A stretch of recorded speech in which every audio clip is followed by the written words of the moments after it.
All right, so I am excited. I'm here with Bobby Lehew, and Bobby and I have had the chance over the course of this year to connect a little bit, and I'm thrilled to be able to kind of take a deeper dive with Mr. Lehew. So, Bobby, thank you for joining us. First of all, this is like a pleasure for all of us, and we're gonna enjoy the ride, right? All right, that's right, absolutely. All right, so most everybody knows I'm Jay from Promochat, and one of the things we do on this is we'll typically go back over a question, and then kind of dissect, maybe peel back the layers on one of your answers, which was really, really good, of course. That's why we're here today. So if you remember, it was question 4, and question 4 says, what's the best thing about your job? Tell us about one thing that your job puts a smile on your face and keeps you coming back every day. Pretty simple question, right? Yeah. Your answer was a little bit more than simple. It was epic. And so we have what we call the Promochat Illuminati. And we will gather together and say, all of these answers were awesome, but this one was fantastic. Gotcha. So it was you, my friend, and you said, here is your answer. Your answer was, the best thing about my job, and you have a 4-part answer. 4, right. Not one thing, 4. Yeah. That's well done. Well played. Right, yeah. Helping others become more successful, right? That was part of it. That was part 1. Helping others become more successful. 2, making the unknown known, which is a Georgia O'Keeffe quote, if I'm not mistaken. 3, doing vulnerable work at the intersection of art and commerce. Yeah. And 4, working with colleagues who take pride in the work and joy in the journey. Yeah. Fantastic. So let's break those down. Tell me a little bit more about helping others. You got any examples, any references? Yeah, you know, it's funny. I literally just hung up from a call with a distributor that I was talking to, and we were walking through various challenges and problems and things we were trying to resolve. And at the end of the call, the distributor said to me, hey, I want you to know that SKUcast that you're doing is tremendous, that you guys are doing is tremendous. And we just published the episode with Blink Marketing out of Nashville. Daniel and his sister, and what a great episode. They got into an hour's worth conversation of the kind of details about running a business that you wouldn't found 10 years ago. You know, people are just more open and transparent, and to be able to bring that to life and to actually share that with others, it's just an incredibly rewarding experience. It's one of the most rewarding parts of my job, actually. So you were playing the role of the interviewer, correct? Yeah. So my job is really just to help bring that out. You know, if I can do that in a way that helps other entrepreneurs become successful, it's huge. And then of course our articles that we write, the things that I get to do, it's truly a joy to be able to, you know, help other people be successful and ways that also sort of activate your own creative imagination. Oh, well said. So that's SKUcast. I can't wait. I'm a big fan, as you know. So fanboy geeking out here just for a minute. So let's take this to the next one. You referenced George O'Keeffe when you said making the unknown known. Why don't, for the rest of us who are not as well read as you, and by the way, look behind him, what did you mean by that? Give us something there. Give us a little bit more of the perspective that you wanted to share. Yeah. By the way, I wouldn't say as well read. I know people that are far more well read. Steve Rohn with Snugs is the most well read person in the industry. I love what Susan Sontag said about a library. She said a library is just an archive of longings. So it's not so much that the other thing too is like when you buy a book, I'm really going off the rails here. When you buy a book, somebody said you actually think you're buying the time to read it too. That's probably the answer. That's what we all need, right? More time to read it. Yeah. But O'Keeffe, said making the unknown known. That's a little bit of that first answer, a little derivative off the first thing too. Is sort of bringing to light what it is, the hard parts about running a business, or maybe exploring a topic in a way that sort of expands someone's mind and brings to light that we're not normally talking about. Maybe it's the nuances around culture.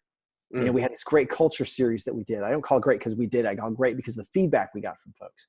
But even as we are creating the materials, often the teacher's the biggest learner in the room. Oh, I 100% agree. Right. You've done this, you've done all kinds of things like this. And as we explore them, you're sort of making the unknown known. And it's one of the most enjoyable things is to bring to light something that was either a discovery of yours or something that nobody's talking about. Right. That's really what O'Keefe, and O'Keefe, of course, was talking about this from just a pure painter's perspective or an artist's perspective, but we're all in the art business. Absolutely. That's why I loved it, because I quickly connected to the artist component of that and Yeah. thought about it a little bit. I mean, you always do. Every time I chat with you, you leave me with this little piece and I got to think through that a little bit more. What are you trying to say? And then how does that apply to me? Especially running a business, you don't often connect that with an artist. Yeah. Or, Right. but we should, right? Yeah. And Georgia, she's been one of my mentors. Obviously she's been gone for a long time, but one of my most important mentors, because she was such an iconoclast. She was herself. She was, as the poet says, to be true to your own strange self. She was very much that case, and she was an entrepreneur / artist, in my opinion, because she was very much in control of the future of her work. Yeah, I get way off. No. That's good. That's good. We're limited time here. You're doing well, and it's all I can do to keep us both on topic here. Let's be real. We know that. All right. Okay. So the third component of your phenomenal answer was doing vulnerable work at the intersection of art. There's that keyword again, and commerce. So a lot of us really thought that was the gem. All of it was good, but this was that piece that kind of took it from from here to here. And tell us more about that. Like, what do you mean by at the intersection of art and commerce? Or is there an example that you can refer to? I think our business is the best at this because, on one hand, it was Wallace Stevens, the poet, said he loves this interdependence of imagination and reality. And the interdependence in our business, for example, we're a very ingenious industry. A lot of people say we're a creative business.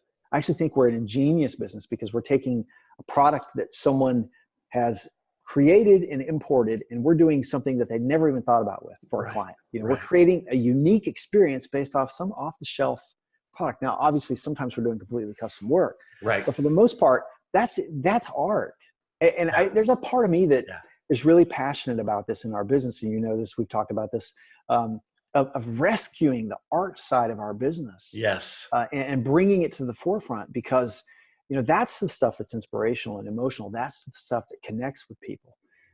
And for the skeptics, you look across a football stadium full of fans in their gear. That's emotional, and that's what art is. Art does. So I think it's about reconciling those two halves: e-commerce, profitability, and art. Perfect. Well said. And so being vulnerable in that space, so are you referring to the fact that it's okay that those two collide or intersect? Yeah, it's almost mandatory. It's almost mandatory that they do, and that they rub against each other in ways that sort of shape each other. Right on. Well, what I was going to say, so that brought to my mind, so that friction of that rub together, that conflict is positive, right? Because it takes you to another place where you have to solve a problem, where you have to let that creativity shine, right? Is that kind of the essence of where you were going? Totally. You did better than what I was doing. Yeah, the conflict is absolutely important. It feels abrasive, the e-commerce and the commerce and art, but it's absolutely critical. I mean, and I can just use our business as an example. Mark Graham is a great I think he's a great artist at what he does. Here he is an entrepreneur who runs a technology company, but there's a lot of art around that, from the branding to events and everything else. And that sort of coincides or collides sometimes with the commerce side as well. But they shape each other. They make each other better, I think. And in our industry, the same way. Couldn't agree more. So you segue right to this about working with colleagues like Mark, like Catherine, like your entire team, and even us on a small scale. We're these band of misfits with Promochat here. And consider some of these. I know what's going to happen is you build these bonds and they become lifelong friends. They're no longer just coworkers and colleagues, which leads us to taking pride and having that joy in the journey concept of it isn't perfect, but it's a hell of a ride, and let's enjoy it while we got it. Right? Is that where you were going with that? Yeah, absolutely. The whole thing, like, I can only say from the perspective of the team I'm with, and working with you guys, and PromoKitchen's a good example of this too. Perfect. There are folks that are really taking joy in the journey. And I think because the business moves so fast, because we're a deadline-driven industry, I don't think we pause enough to really, truly relish, that part of the business. I think it was Milton Glaser, the famous designer that talked about, his work and the work that he'd built in his life. He basically said, there's nothing to retire from. And I think if you can get to a point in your life Oh, where yeah. your work and your career brings you that kind of fulfillment, Yep. is tremendous. And I'm not saying this isn't like some Pollyanna concept. I think it's finding the joy that's there, because it's hard work. Being in a deadline-driven industry is very hard work. Yeah. Very taxing. It can be very emotional. But also there's a lot of joy in the journey. And I just love and relish people that find that. That's awesome. Well, don't we all? Yeah, and hopefully we aspire to be like those that we associate with. We become better connected, and at the end of the day, I hope some of that joy kind of rubs off, and you can take something home with you at the end of the day and say, you know what, I made that, I did that, or we did that is a better way to. Right. Well, and let me say this, Jay, one thing, I'm going to get real here. I'm typically not the guy that's the happy-go-lucky, I'm not the happy guy. I'm usually the guy that's going, what? Better. Come on. I know. We could have done that better. We could have done this. But the whole team has sort of got this goal of trying to, make it better, but also enjoy the ride while we're doing it. Anyway, all right. No, hey man, we could do this all day long, but we know we can't. So, right. Well, I appreciate your time, Bobby Lehew. You are the man, the myth, the legend. We appreciate you participating on a deeper dive. Thanks again for sharing. Any final thoughts? No, thanks for all the work you do, man. I know you hate this part, but really, you do a great job bringing this to the industry every week. And there are folks, what I love about this is, notice there are folks that will go in and tune into Promochat after the chat's long over. Yep. And it's so helpful and healthy for the business. And thank you for all the work you do, man. Oh, my pleasure. My pleasure. Thanks again. Talk to you soon. All right, brother. Take care. All right. Take care.